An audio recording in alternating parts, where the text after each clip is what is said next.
If you're a passionate enthusiast photographer, then the 80D is the next step for you. Please be sure to check out our first video where we go through some of the features on the 80D and the button layout. In this video, we're going to have a look at some of the more advanced features the 80D offers and how they work.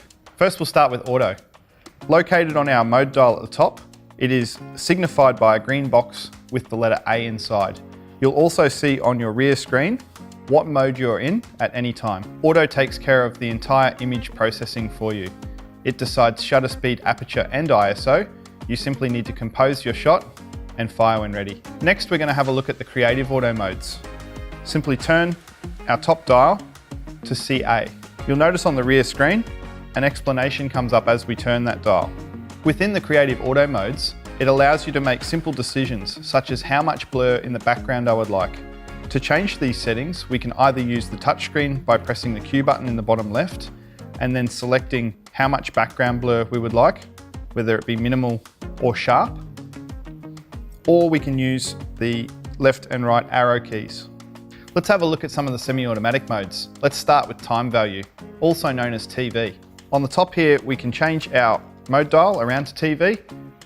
On the rear screen, it confirms the setting that we're in and also gives us a brief explanation on what that setting can achieve. To change the settings within TV, we can either use the touchscreen, select the shutter speed value and swipe left or right to speed up and slow down.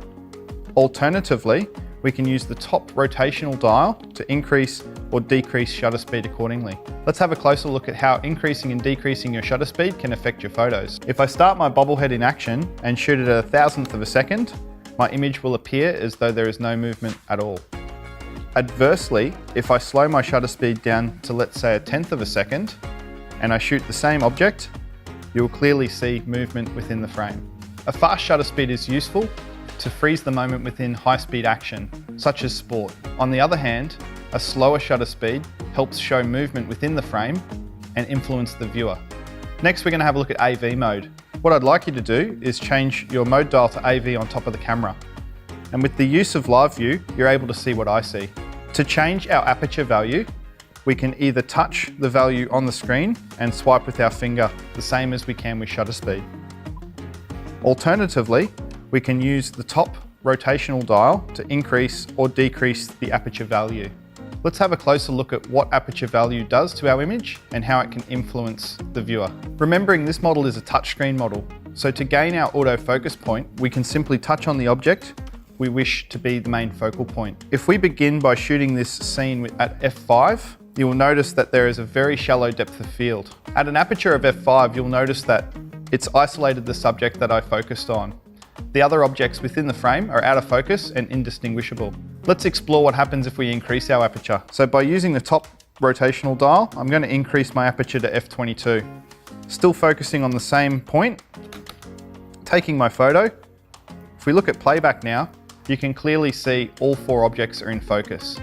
This could be useful if shooting landscapes. To change our autofocus points on the 80D, we can do this 2 ways. Firstly, locating the AF point changing button, located right behind the shutter release button. Looking at the rear screen for a moment, as I push this button, it cycles between the 4 different autofocus point options. Firstly, there's a single point option. We can move this point around by using the rear toggle wheel, up, down, left and right, or being a touchscreen model, we can simply touch the autofocus point we wish to use.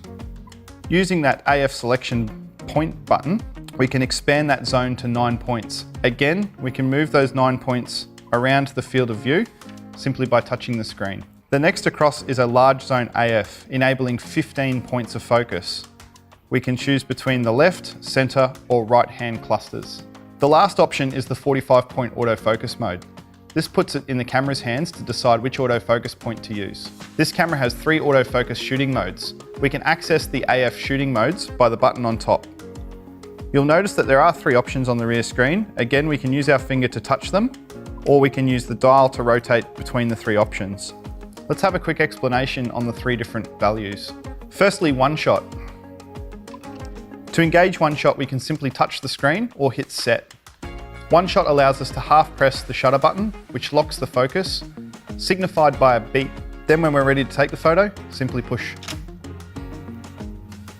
One shot's a great AF mode to be in for shooting still objects portraits, and landscapes, and the like. Let's have a look at some of the other AF options. Again, by pressing the AF button on top, we're able to access our AF operations menu. An alternative to one shot commonly used is AI Servo. Again, pushing AI Servo engages this mode.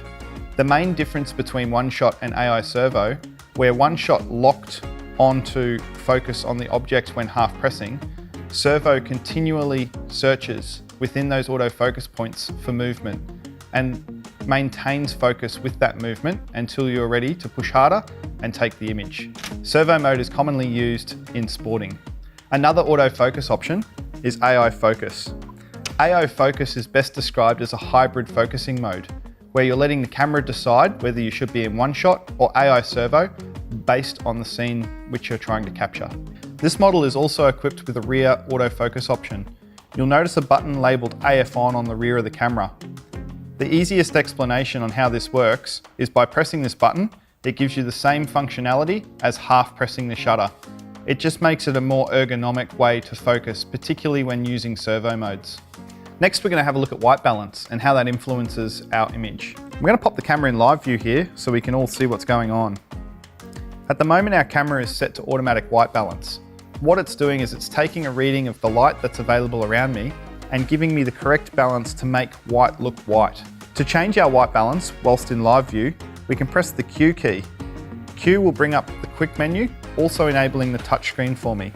You'll notice at the top right here, the letters AWB, which stands for Auto White Balance. If I press this key, it will now give me the options of white balance on the screen at the bottom. You'll notice settings such as sunlight, shade, clouds, tungsten, fluorescent. Let's have a closer look at how those settings can influence the colours within our image. Firstly, let's have a look at daylight. If we take an image using the daylight function, our colours will look fairly normal in this environment. If I were to change that function from daylight to shade, for example, our next image will appear warm on the screen. If I would like to make it look a little cooler, I can also change that daylight function to tungsten, for example, which will certainly make the scene look cooler. White balance is adjustable to give you, the photographer, the ability to influence the viewer of your image. For example, if you were to choose tungsten on a sunny day, you can influence the viewer into thinking that you're in a cold environment. This model is also equipped with exposure compensation. What that is a handy little feature when you're in some of the automatic modes, such as TV or AV mode, to be able to tell the camera whether you'd like the scene to be brighter or darker. It's a very simple adjustment. Let's look at how it's done. Here on the rear screen, I've enabled live view. To change my exposure compensation, all I need to do is turn the rear wheel to the right to increase my exposure, or to the left to decrease my exposure. Live view is brilliant for looking at exposure compensation because it's giving me a genuine result of what the picture is going to look like before I've even taken the photo. A second way of changing exposure compensation is to use the touchscreen. Exposure compensation is commonly used in backlit scenes to allow the photographer to highlight the foreground interest. This model is enabled with multiple shooting modes. Let's have a look at what they are and how they can affect our images. To change our drive modes, this model has a drive button on top. By pressing the drive button, on the rear screen, we will now be prompted with our different drive options. Firstly, we have single shot.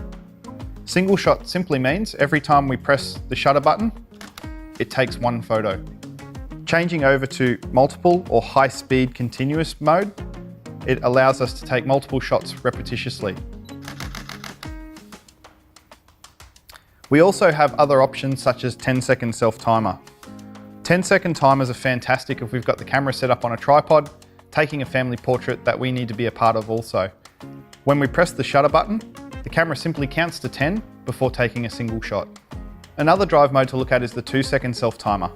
The 2-second self-timer is simply there if you left your shutter release cable at home, for example, on a long exposure. When you press the button to release the frame, sometimes you can shake the camera. The 2-second self-timer allows you to push the button, camera counts to 2, then it takes the photo. For example, another feature of this model is the interval timer mode. If you're a budding time-lapse photographer, then this model has the features that you will want. Interval timer modes allow us to trigger the camera repetitiously over a period of time determined by us. Let's have a closer look at how to set this up and what options are available to us. To access our interval timer, we simply hit the menu button, and in the fourth red menu, the first option you will see is interval timer. Again, using the touchscreen, I can enable this option. At this point here, it prompts me if I'd like to change some of those features to press info. Within the interval timer, there are really two options to select. Firstly, the interval between frames. At the moment, I have it set to 10 seconds. To adjust this, I can simply press that button and rotate my dial up or down to the selected value I would like. On the rear screen here, this is represented as hours, minutes, and seconds, really giving us the opportunity to time-lapse across multiple days if we wish. Below that is the number of shots we would like to achieve.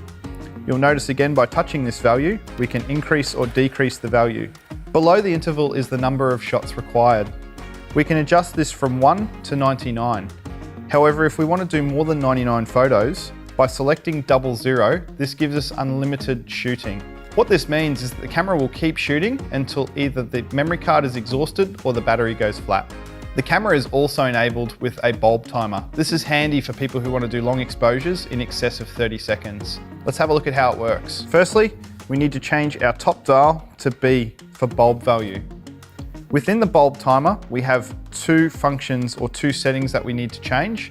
Firstly is aperture to determine how much depth of field we would like in our long exposure. And secondly, the ISO.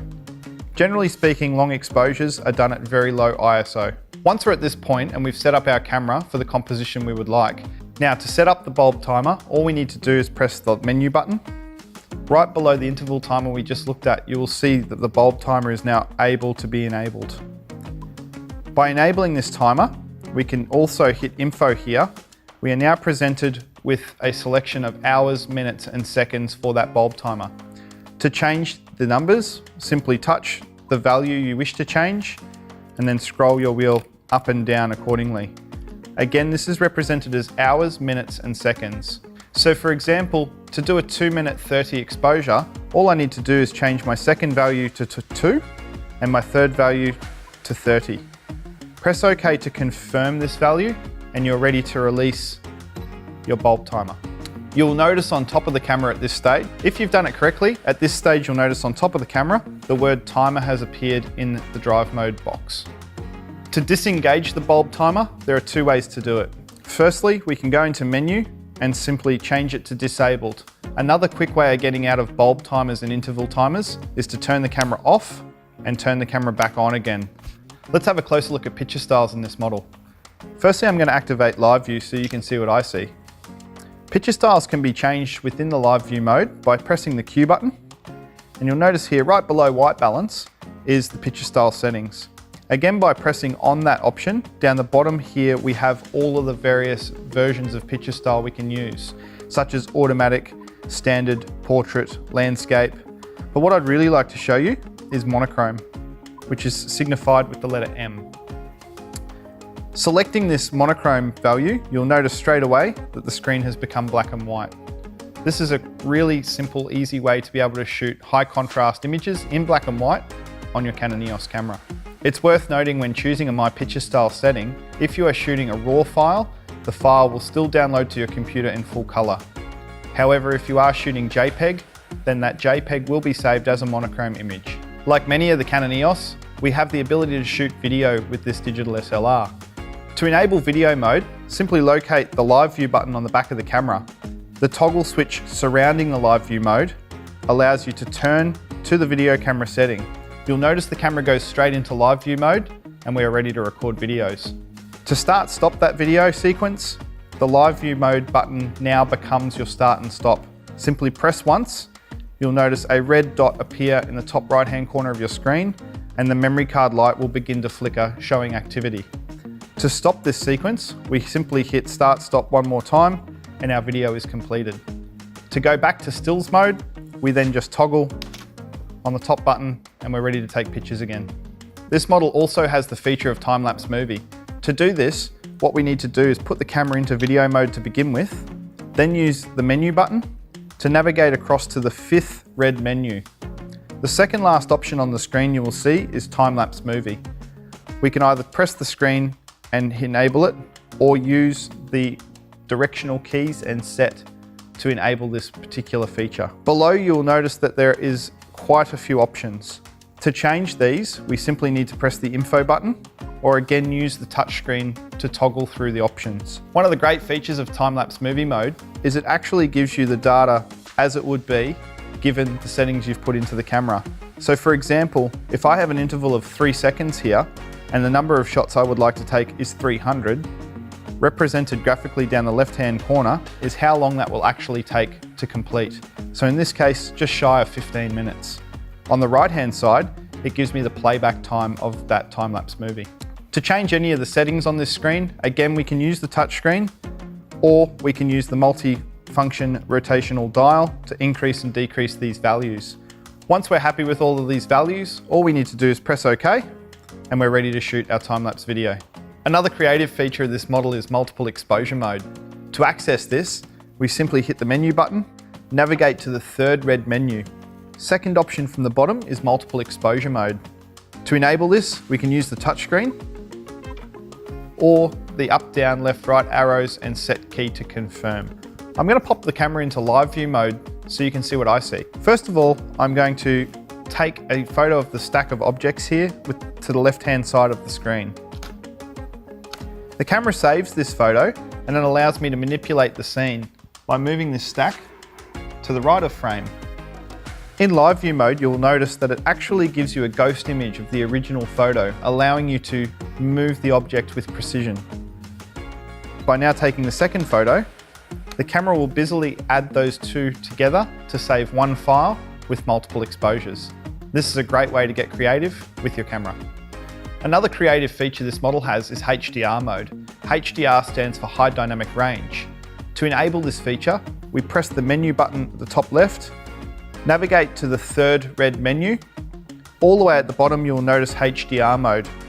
Using the touchscreen, I'm going to enable HDR mode, and it presents me with 4 options: automatic, plus, minus 1, 2, or 3. So let's look at HDR mode in action. Firstly, what I'm going to do in using the touchscreen is enable HDR mode for 3 stops. What's going to happen is it's going to set up the camera to take 3 photos. The first photo is going to be correctly exposed, the second is going to be overexposed, and the third will be underexposed. The camera then takes all 3 images and pushes them together into one correctly exposed image. The advantage of using HDR mode is it gives you all of the details in the highlights and the shadows, all in one picture, all in camera. Here's an example from outside of a normal photo next to a HDR enabled photo. You'll notice in the normal photo, the areas that are in heavy shadow have no detail, as where the HDR photo, we've captured all of that detail. One of the most commonly asked questions is, should I shoot RAW? Let's have a look at some of the image setting options first, and then we'll explain what the differences are. To change the image quality on this camera, we simply press menu and navigate to the very first red menu where you will find the option for image quality. Using the touchscreen, I can now activate the different options of image quality. You will notice that there are RAW and JPEG files as options. A simple explanation of RAW versus JPEG is a RAW file takes all of the data from the sensor and saves it to the card, as where a JPEG is pre-compressed in camera to make the file smaller. There is an option on this camera to customize some of the buttons on the hand grip. Let's have a look at these options in detail. Using the touchscreen on the back, we have a symbol for custom function buttons to the right-hand side. By pressing this, it launches us into the menu where we can go into custom controls. Some of the options here are simply to remove autofocus from the front button, being able to change the AF on buttons function, and even changing the function of the depth of field preview button. So if you have a pre-set custom setting that you commonly use and you'd like to assign it to a button, this is the place where you can do that. Another thing to know is how to clear all the functions on your camera. Maybe you've loaned it to somebody and it's acting a little funny because they have played with some of the buttons and you want to clear it back to factory settings. To do this, all we need to do is press the menu button. We navigate across into the yellow menus and you will find on the 4th yellow menu an option for clear all camera settings. Simply press set, come across to yes or okay to confirm, and it will reset the camera back to factory settings. I hope this video has helped you get a little bit more out of your ADD. Happy shooting.